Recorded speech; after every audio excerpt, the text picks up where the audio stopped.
Hi, my name's Jose Perez III. I'm the lead game designer on Capcom and Airtight Games' Dark Void.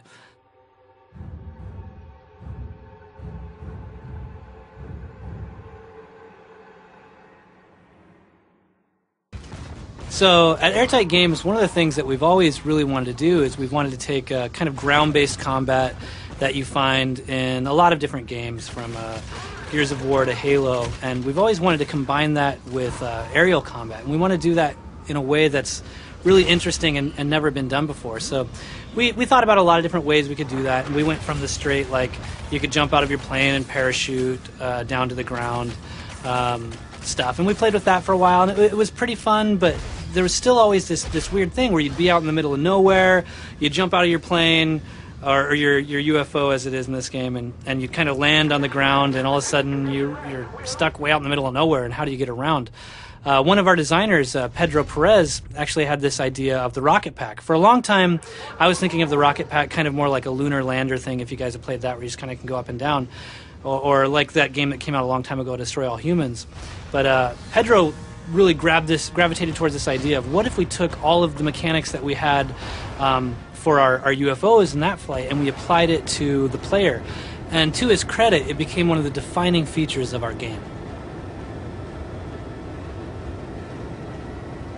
Now that Will is flying around, he really his objective right now at this moment is, how do I take down the rest of these UFOs? From this point, you could go back into a hover state, so you do have the ability to kind of hover around, and you can try to pick at them with any guns that you have in your arsenal, from a machine gun to a rocket launcher or whatever. But because he hasn't upgraded his pack to a point to where he can shoot these UFOs yet, in order to take these guys down, he needs to actually hijack one of these vehicles and use it against them. So with the simple press of a button, you land on the UFO. This isn't a quick time event or anything. You're still in control of your character, so left or right will move you around the UFO. And you need to trick this center gun and find a way to rip off this back paneling, which messes up some of the circuitry and opens up that hatch in the middle. From this point, you jump in. You've got a little struggle to steal the Watcher's gun. You shoot him in his head, and now the UFO is actually yours. And from here, we get back to our heritage again, to a game that we all worked on called Crimson Skies. So we're taking a lot of that knowledge and we're applying it here. So if you've played Crimson Skies before, you really know how this stuff works. You've got a bunch of different special moves that you can do in it, and you really, a great sense of flight. It's definitely difficult to build these really big worlds for flight spaces and then have the on-ground stuff. But we think that our art team and our programming team has really done a good job of maintaining the quality level, whether you're in the air doing this vehicular combat or you're on the ground doing more of that cover-based third-person shooter combat.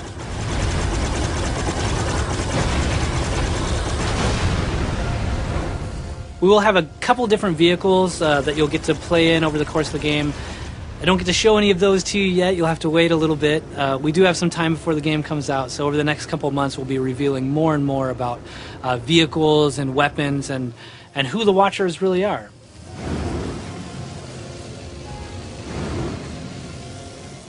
At any point during the game, if your UFO starts to take a lot of damage, you can simply bail out of it, kick back on your rocket pack, and grab another UFO.